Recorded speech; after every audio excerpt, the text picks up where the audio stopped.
looking for daily Ielts training or any of the books? Subscribe to our channel, like this video and comment the book name. We will give it to you for free. You will hear a number of different recordings and you will have to answer questions on what you hear. There will be time for you to read the instructions and questions, and you will have a chance to check your work. All the recordings will be played once only. The test is in 4 sections. At the end of the test, you will be given 10 minutes to transfer your answers to an answer sheet. Now turn to Section 1. Section 1. You will hear a survey company representative ringing a person to obtain some information. First, you have some time to look at questions 1 to 5.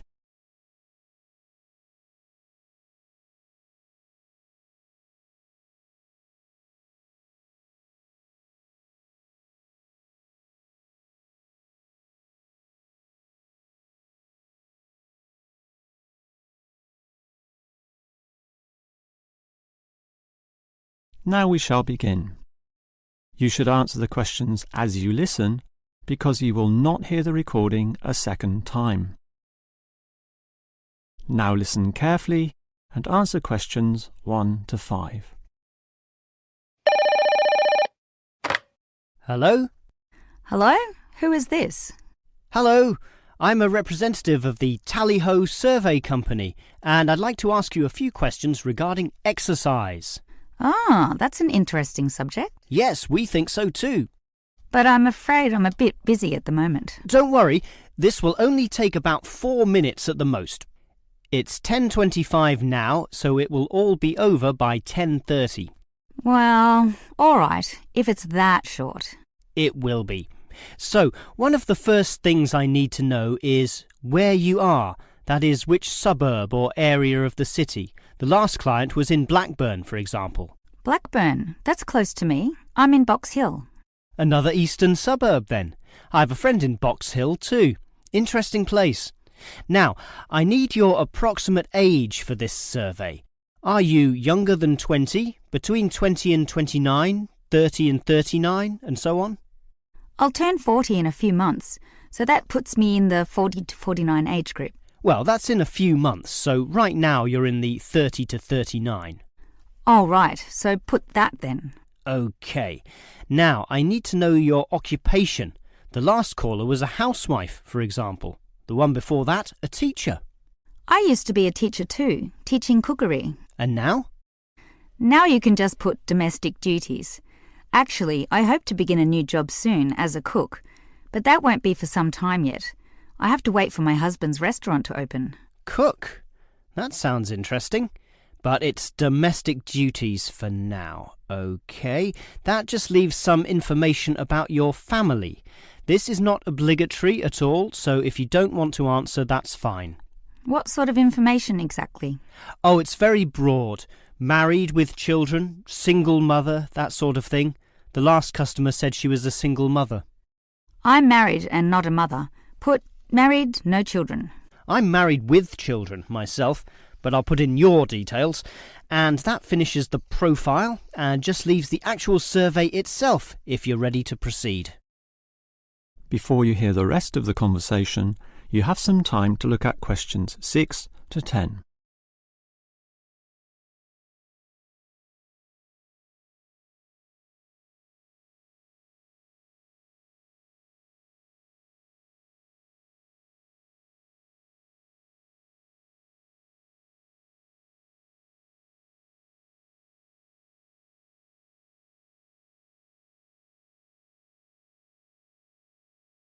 Now listen and answer questions 6 to 10. All right, let's begin the survey now about your exercise habits. I'm afraid I don't exercise much at all. Well, the main question is in what form you take your exercise, however little that may be. For example, in just cleaning. Do you clean the house? My husband does the cleaning, actually, but I walk to the supermarket and shops very often, up to 4 times a week. I'll put that then, unless there's something else. Nothing else, really. But I diet. I'm very strict about what I eat. Oh, and I do yoga, although that's not very energetic. more a form of relaxation and to tighten my muscles. They're both important, of course. But what about sport? Do you undertake any sporting activities? This could be very infrequent. In the past, for example. My husband plays basketball at the local school and I sometimes watch. When he was younger, he was in a basketball team, but I never participated. Have you done anything at all? I used to hike in a nearby national park. Well, that's a definite physical activity, so I'll put that, but not basketball. All right, that just leaves future exercise intentions. Do you plan or expect to do, at some stage, any form of exercise? I once dreamt of doing modern dance, but that's never going to happen. Realistically, I'm thinking about going swimming at the local aquatic centre. Although my husband thinks we should just jog. I can't see myself doing that though. Too tiring. I can understand. I used to jog too, and it really makes you sweat. I'd say swimming's a much better option. But I'll be starting this job as a cook in my husband's restaurant. I imagine I'll be very tired doing all those late shifts. But if I have any energy left over, I might go to the aquatic centre to release some stress. All right, well, that's the end of the survey. Thank you very much for your time. That is the end of section 1. You now have half a minute to check your answers.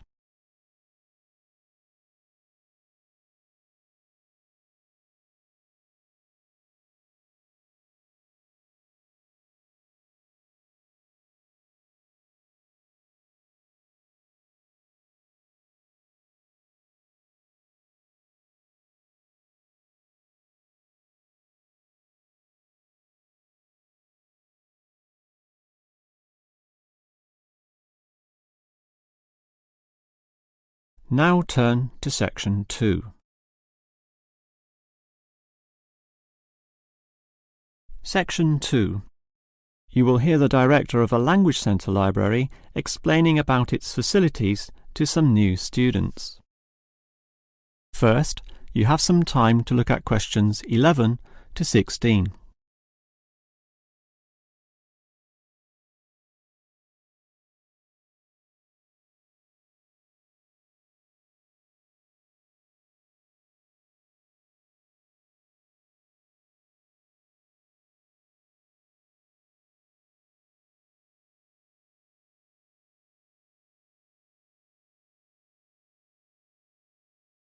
Now listen carefully and answer questions 11 to 16. Welcome to the library, or the ILC, which means Independent Learning Centre, and let me explain about some of its facilities. We're standing here at the entry gates next to the borrowing desk. That's where you check out any books, but you are also advised to study in the library here, since most of our material cannot be borrowed. Thus, we have seating along the middle of the library, and in that far corner in front of us on the left, we have the quiet reading section for some serious reading activity. We used to have the computers there, but then realised that that corner was very quiet and thus better suited for the purpose it now has. The computers were instead shifted to a more central location, right beside us here on the left. Again, somewhat confusingly, this area once housed the newspaper and magazine section, but the people in the quiet reading area had to walk too far to collect this literature, so it was moved to right beside them in the adjacent corner. So, feel free to read the newspapers there, but the reference books, those huge weighty dictionaries, atlases and encyclopedias, were all situated at the opposite end of the building, against the wall. This was because they weren't generally that popular, and we wanted more space for the magazine racks, always a favourite with readers. Okay, as well as reading, you need to work on your listening skills, and for that you need the audio section. Again, such an activity needs a quiet area, so we put this in the last remaining corner up there on your right. As you can see, there are CD players and headphones, so just borrow the listening packs, sit down there and listen away. Right, that just leaves the main library. In other libraries, that's often right beside the newspaper and magazine section, allowing freedom to choose from all genres of literature. But here, we've got them further apart. For the main library, just follow your nose past the central seating there, and it's there among all that shelving, upon which you'll find an abundance of interesting books and listening packs to use. Before you hear the rest of the talk, you have some time to look at questions 17 to 20.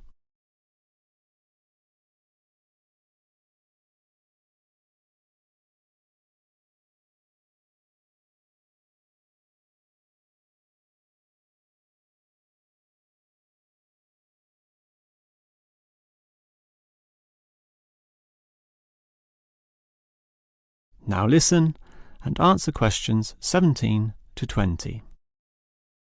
Now, I'd like to tell you a bit more about an excellent service offered in the ILC here that we call the Special Sessions. What can you do in them? For a start, many of you need practice in speaking English, and for that we hold a special discussion session led by a teacher. That can be noisy. In fact, we hope that it is noisy, since that would mean many people are talking. It's in the central seating area, and it used to be from 10:30 to 1:30, but we found that the noise was disturbing the regular ILC patrons, so we shortened and moved this discussion to the morning 9 a.m. time slot, when fewer people are in the centre. It goes for 1.5 hours. All right. What about writing skills? Well, we can help you there with another teacher. Now, writing is a fairly quiet activity, so that teacher stations him or herself in the quiet reading area from 1:30 until 3. The 10:30 to midday time slot cannot have a teacher for such writing skills, as they are all teaching in the morning. For this reason, of course, there cannot be an on-call teacher in the morning either. Although many people would like one, particularly the 10:30 to noon crowd, having just finished their early morning class. These students all have to wait until midday onwards, when, for 3 hours, a teacher will be stationed in the audio section, ready to deal with all those questions. Until recently, we had another teacher doing the 3 p.m. to 6 p.m. time slot in the central seating. But all the noise interfered with the late users of the ILC, so we had to cancel that. Also noisy can be the language exchange, where local students who want to learn your language will help you practice English. This is generally done in pairs, so the noise level is low enough not to need this exchange to run at 9 a.m, but at the more congenial time of 10:30 among the central seating. That must finish by 1:30 though, after which quieter and more individual activities take place. That is the end of section 2. You now have half a minute to check your answers.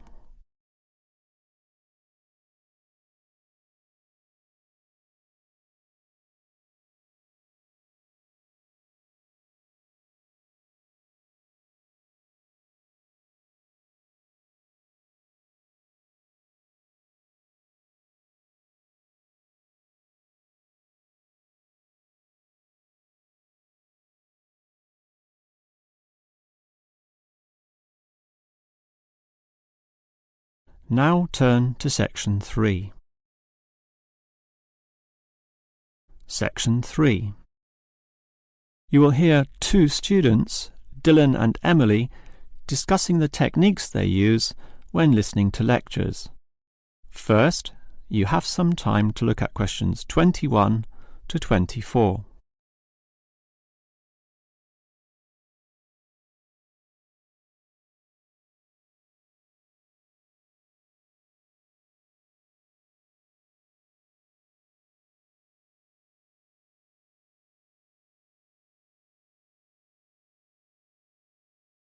Now listen carefully and answer questions 21 to 24. Hi, Emily. What did you think of that lecture? A bit hard to follow, but I have some good lecture listening note-taking strategies which really help, so I can review the lecturer's message later. Lecture listening note-taking strategies? Review it later? That sounds interesting. I must admit, I struggle a bit to take down the gist of what I hear. Look at my notes. Well, I can see a basic problem immediately. You're writing full words, such as century, when all you need is a C. And don't write increase, just draw an up arrow. And why write thousand when a TH will do? I see. Just use symbols. That's not a bad idea at all. It's the most basic strategy, allowing you to record information at a faster pace. These lecturers can talk faster than others too, so you don't want to waste any time. But you need to be very familiar with your set of symbols. Why? Because you'll have to look at these notes days, weeks, or even months afterwards when you begin writing your essay. So you'll need to be able to interpret them at a later stage. I think I can do this, even by looking at your notes. Imed must mean immediately. But regarding the lecture as a whole, I knew the professor would be giving a set of specific recommendations and comparing two alternative approaches, so I formatted my page in advance, adding the features consistent with the nature of what I was going to hear. I think I need an example of what you mean. Well, look at my page. Before the lecture, I drew large headings saying recommendations. You should always draw these, and I drew a table saying approach 1 and approach 2. At the end, I drew a flowchart, as obviously the final recommendation would be a step-by-step approach. Then I was prepared in advance to simply fill in the spaces. Wow! Now that's clever. Before you hear the rest of the talk, you have some time to look at questions 25 to 30.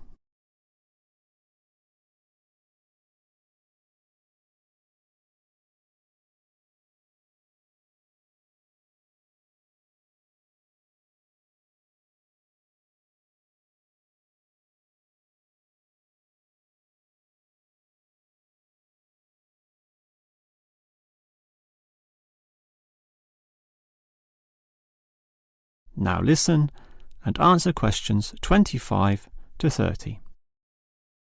Your advice about note-taking sounds great, but I still have one question, Emily. How are you able to design your page in advance? I mean, how can you predict the nature of the talk and know which design is likely to work best? It's rather obvious when you think about it. What's your next lecture about? Legal studies. Well, that suggests to me that you'll need a flowchart, since the judicial system has a very logical, do this first, do that second approach, which must be followed in that order.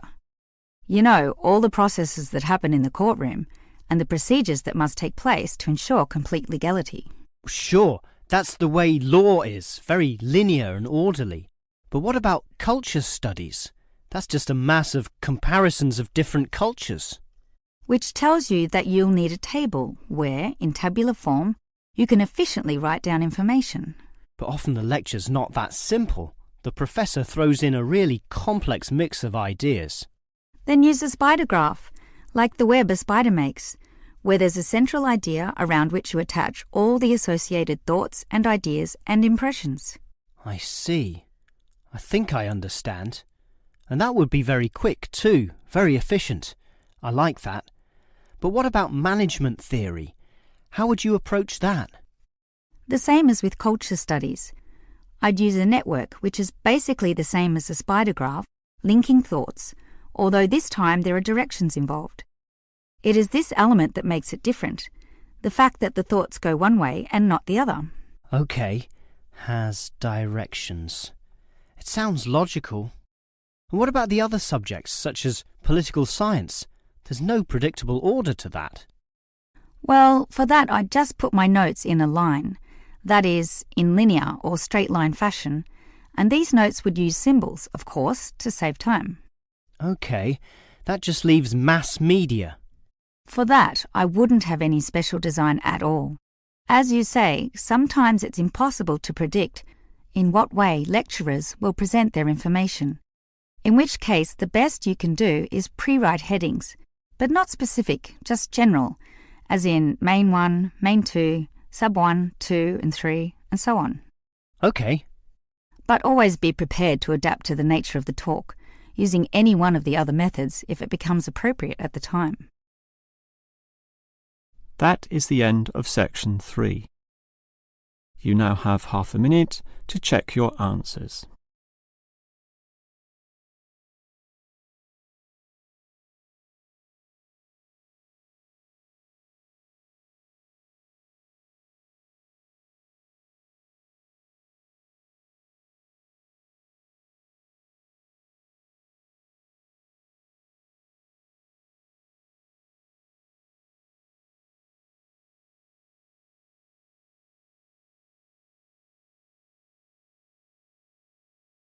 Now turn to section 4. Section 4. You will hear a lecturer talking about an unusual atomic particle called a neutrino. First, you have some time to look at questions 31 to 35.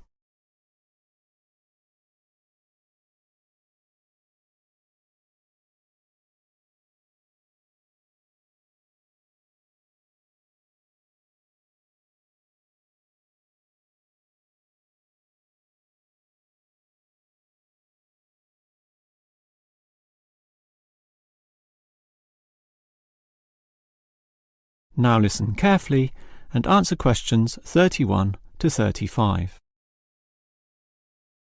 When considering the smallest unit of matter, the atom, most people know of electrons, protons and neutrons, but almost none know of another particle, even though they are constantly emitted from the sun in the trillions, with 100 to 200 billion of them regularly passing through your body every second. To repeat, that's not thousands, not millions, but billions every second. You don't feel them because they are small. In fact, so tiny that we can barely detect their presence at all. These mysterious particles are called neutrinos. Despite such an abundance, detecting them is a huge undertaking, and there are many reasons for this. Firstly, the neutrino itself is so small that you need to eliminate absolutely all other particles around. To do this, you need what is called a clean room, one that has an extremely low level of dust, microbes, floating particles, or chemical vapors. You probably don't know it, but the air around you right now has almost 40 million particles per cubic meter. In contrast, the cleanest of clean rooms has less than 10. The second problem is that you also need an environment with absolutely no background radiation. At the surface of the Earth, such radiation is all around, from the sun and sky, and from TVs and communication devices. The only way to screen out all that is to go underground, and I mean deep underground. For example, the Sudbury Neutrino Observatory in Canada uses an old nickel mine, one of the deepest in the world, and puts the observatory in its lowest tunnel, more than 2 kilometers below the surface. At such depths, stray radiation is sufficiently screened out to allow neutrinos only to pass by. The final problem is that you need an elaborate detection system, and this apparatus is huge, and its installation in this deep underground cavity presents quite a headache. Holding such a weighty construction safe and secure requires complex engineering work, such as rock bolting and support structuring. This obviously requires great care and takes a lot of effort. Before you hear the rest of the lecture, you have some time to look at questions 36 to 40.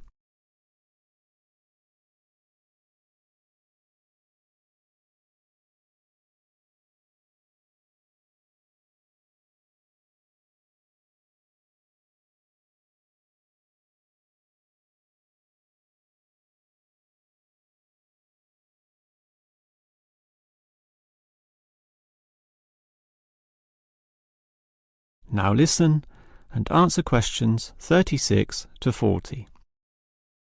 So I've told you about the difficulty in detecting neutrinos. They are tiny, virtually weightless, have no electric charge, and hardly interact with anything at all. yet we can detect them, and to see how, let's consider the Sudbury installation once again. The detector there consists of a spherical container filled with heavy water.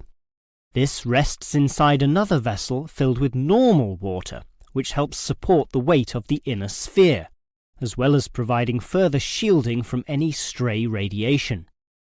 At the edge of this inner sphere are about 10,000 electronic detectors.